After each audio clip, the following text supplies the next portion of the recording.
Ladies and gentlemen, the President-elect of the United States, the Honorable Donald John Trump.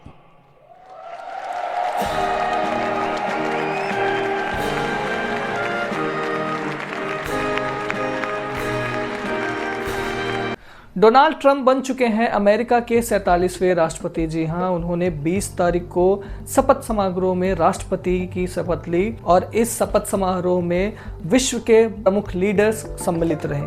मैं आपको बता दूं कि इस शपथ समारोह में एक बहुत ही विशेष मैसेज या फिर वीडियो निकल कर सामने आई है, जिसमें एस जयशंकर जी को सबसे फ्रंट रो में रखा गया है। जी हाँ, सबसे फ्रंट रो में एस जयशंकर जी की सीट लगाई गई थी। वहीं अन्य देश के रिप्रेजेंटेटिव्स आए थे, उनको सेकंड या थर्ड रो में जगह दी गई थी, जो दिखाता है कि डोनाल्ड ट्रंप की नीतियां भारत के लिए आने वाले समय में क्या होगा। साथ ही मोदी जी ने कांग्रेचुलेट करते हुए कहा, कांग्रेचुलेशन माय डियर फ्रेंड, मेरे प्रिय मित्र डोनाल्ड ट्रंप, आप बन चुके हैं 47वें president of United State America. वहीं बेंजामिन नेतन्याहू ने वीडियो बनाकर उनको कांग्रेचुलेट किया और कहा कांग्रेचुलेशन ट्रंप। और इन सभी कांग्रेचुलेशंस के दौर में, बधाइयों के दौर में सबसे खुश नजर आए व्लादिमीर पुतिन। उन्होंने वीडियो बनाई और वीडियो में कहा, अब आप आ चुके हैं तो हम यूक्रेन में लास्ट इन पीस की कोशिश करेंगे। जी हाँ, लास्ट इन पीस का मतलब ये है कि यूक्रेन और रशिया वॉर में जितना भी जमीन रशिया ने कब्जाया था वो अब रशिया का हो जाएगा।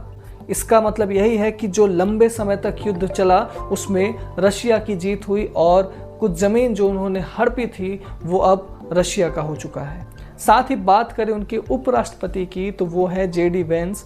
उनकी बात करें तो उनका कहानी, बचपन की कहानी कहीं ना कहीं बहुत सेंसिटिव रहा है। बचपन में वो एक ऐसे एरिया से आते हैं जो बहुत गरीब और पिछड़ा क्षेत्र है। साथ ही उनकी माँ ड्रग एडिक्टेड थी, जिनके कारण से उनको बहुत सारी दिक्कतें भी आई। साथ ही कुछ ऐसा दौर भी आया है जब वो स्कूल के समय में फेल होते हुए भी बचे हैं। ऊषा वेंस जो कि एक लॉयर है और एशियन अमेरिकन हिंदू हैं।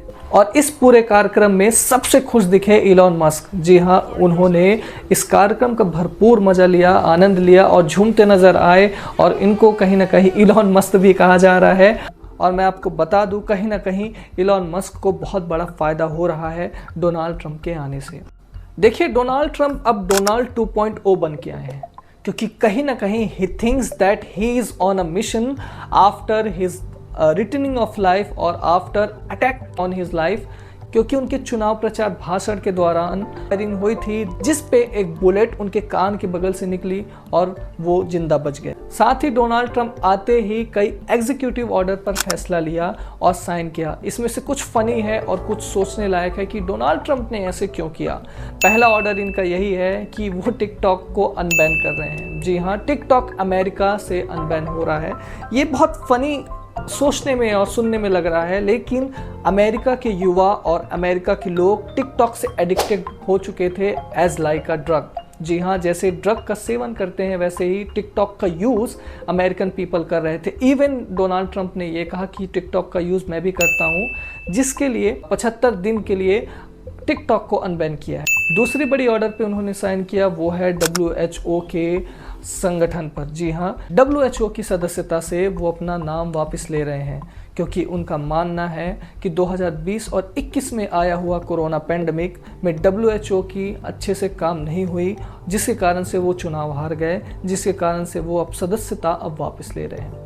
तीसरा उनका बड़ा फैसला रहा कि वो पेरिस एग्रीमेंट से अपने आप को बैक कर रहे हैं। जी हाँ, पेरिस एग्रीमेंट जो कि क्लाइमेट चेंज को देखकर एक पैक्ट साइन हुआ था, जिसमें डेवलपिंग कंट्री जैसे इंडिया, इंडोनेशिया और फिलीपींस जैसे देश भी शामिल थे।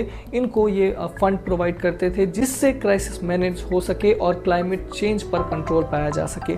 लेकिन डोनाल्ड ट्रंप का मानना है कि ऐसी आपदा हमारे देश में कभी नहीं आएंगी, कि हमारे देश की ज्योग्राफी और डेमोग्राफी अलग है, जिसके कारण से हम फ्यूचर में कभी इन चीज़ों पर दिक्कतें नहीं आएंगी, जिसके कारण से वो अब इस पैक्ट से अपने देश का नाम वापस ले रहे हैं। और साथ ही आपने सुना होगा कि USA के साउदर्न पार्ट पे उन्होंने इमरजेंसी की घोषणा की है, जिससे वो इलीगल इमिग्रेंट्स पर कंट्रोल पा सके। तो फाइनली यही कहना है कि डोनाल्ड ट्रंप इज बैक। मिलते हैं अगली वीडियो पर, तब तक मेरे चैनल को सब्सक्राइब कर लीजिए। धन्यवाद।